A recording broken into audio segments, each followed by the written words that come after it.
خطرہ تھا دریا بن گیا، پیاسا تھا ساقی بن گیا، لوہا تھا فارس بن گیا، جاہل تھا عالم بن گیا، برا تھا نیک بن گیا، ابو بکر تھا صدیق بن گیا، عمر تھا فاروق بن گیا، عثمان تھا ذوالنورین بن گیا، علی تھا حیدر کرار بن گیا، معاویہ تھا کاتب وحی بن گیا، ابو عبیدہ تھا امین الامہ بن گیا۔ یہ سب کچھ کیسے ہوا، کیوں کر ہوا، یہ انقلاب کیسے آیا؟ میں عرض کروں یہ انقلاب رسول اللہ صلی اللہ علیہ وسلم کے محنت سے بپا ہوا، یہ انقلاب قرآن کے پلے سمجھتے اس پر عمل کرنے سے بپا ہوا، یہ تبدیلی قرآن کی انقلابی تعلیمات کے برکت سے آئے، یہ تغیر قرآن کو اپنا امام اور مقتدی بنانے سے بپا ہوا۔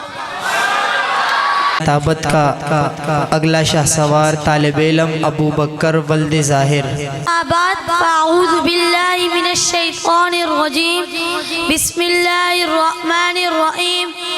لقد من اللہ علی المؤمنین اذ بعث فیہم رسولا من انفسہم یتلو علیہم آیاتی ویزکیہم ویعلمہم الکتاب والحکمہ وإن كانوا من قبل لفي ضلال مبين صدق الله العظيم۔ وقال النبي صلى الله عليه وسلم إن الله تعالى يرفع بهذا الكتاب أقواما ويزوع به آخرين أو كما قال عليه السلام۔ نہ ہو جب تک اصول زندگی قرآنی، نہ ہو جب تک اصول زندگی قرآنی، نہیں ممکن مساوات اخوت کی فراوانی۔ کیوں نہ ہو ممتاز اسلام دنیا بھر کے دینوں میں، کیوں نہ ہو ممتاز اسلام دنیا بھر کے دینوں میں،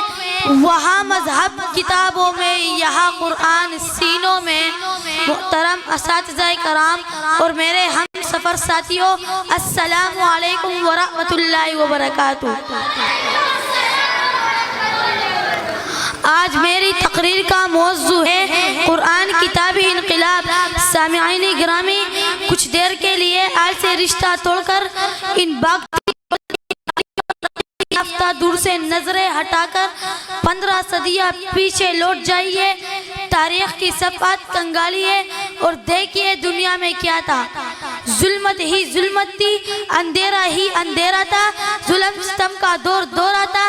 جور و جفا عام تھا، شراب نوشی اور زناکاری معیوب نہ تھی، چوری اور ڈاکہ زنی پر فخر کیا جاتا، انسان کے خون کا پیاسا تھا،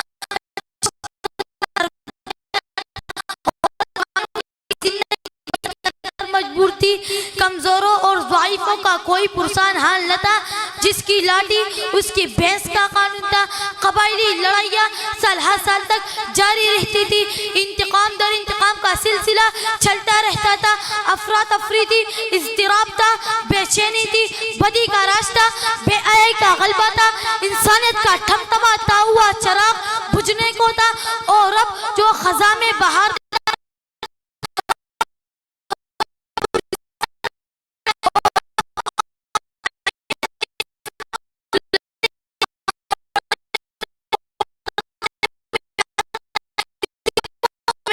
اور ہر شے کا رب ہے، اسے اشرف المخلوقات کے ایوانوں سے بدتر آلات پر رحم آ گیا، اور اس نے کائنات کی مقدس ترین انسان کو رحمت للعالمین بنا کر بھیج دیا، اور اپنے پیغمبر صلی اللہ علیہ وسلم کو قرآن کی صورت میں انسانیت کا دستور دیا، ہدایت کا منشور دیا، راہ زندگی کا نور دیا۔ قرآن کی انقلابی تعلیمات نے ایک انقلاب برپا کر دیا، ایسا انقلاب کہ دنیا اس کی مثال لانے سے قاصر ہے۔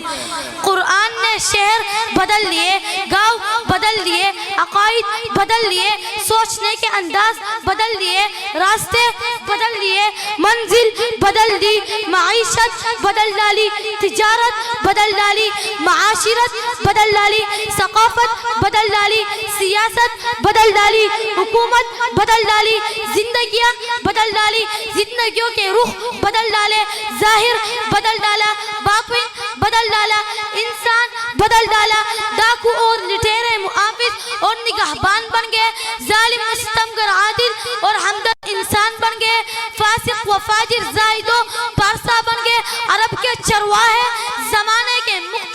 اور رہنما بن گئے، شرابی اور بدکار زائد وہ سب بیدار بن گئے، جو ذرہ تھا وہ گہرا بن گیا، مدعو تھا داعی بن گیا، قطرہ تھا دریا بن گیا، پیاسا تھا ساقی بن گیا، لوہا تھا بارش بن گیا، جاہل تھا عالم بن گیا، برا تھا نیک بن گیا، ابو بکر تھا صدیق بن گیا، عمر تھا فاروق بن گیا، عثمان تھا ذوالنورین بن گیا، علی تھا حیدر کرار بن گیا، معاویہ تھا کاتب وحی بن گیا، ابو عبیدہ تھا امین الامہ بن گیا۔ یہ سب کچھ کیسے ہوا، کیوں کر ہوا، یہ انقلاب کیسے آیا؟ میں عرض کروں یہ انقلاب رسول اللہ صلی اللہ علیہ وسلم کے محنت سے بپا ہوا، یہ انقلاب قرآن کے پلے سمجھتے اس پر عمل کرنے سے بپا ہوا، یہ تبدیلی قرآن کی انقلابی تعلیمات کے برکت سے آئے، یہ تغیر قرآن کو اپنا امام اور مقتدی بنانے سے بپا ہوا۔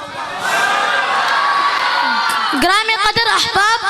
آج بھی قرآن ہمارے پاس موجود ہے اور اس طرح موجود ہے جس طرح نازل ہوا تھا، اس کی کسی آیات میں تبدیلی نہیں آئی، کوئی حرف، کوئی دیر، کوئی زبر، کوئی شوشہ نہیں بدلا۔ لیکن ارے مسلمان، تم کتنے بد نصیب ہو، تمہارے گھر میں خزانہ ہے مگر تم دوسروں سے بھیک مانگتے پھر رہے ہو، تمہارے پاس روشنیوں کا انبا ہے مگر تم امریکہ، روس، برطانیہ، فرانس اور چین سے روشنی مانگ رہے ہو، تمہارے سامنے اب شیری کا دریا بہ رہا ہے مگر تم العطش پکارے ہو۔ ارے چھوڑ لو مغربی جمہوریت کی سیراب کو، تم قرآن کا دامن تھام لو تو سارا یورپ تمہارے قدموں میں آ گرے گا۔ جدید دنیا کسی نئے نظام کی تلاش میں، ارے اٹھو اور اس کے سامنے قرآنی نظام پیش کرو۔ افسوس ہے تم پر، تم خزانے کے ساتھ بنے بیٹھے ہو، نہ خود قرآن سے فائدہ اٹھاتے ہو، نہ دنیا کی استفادے کے لیے اسی دنیا کے سامنے پیش کرتے ہو۔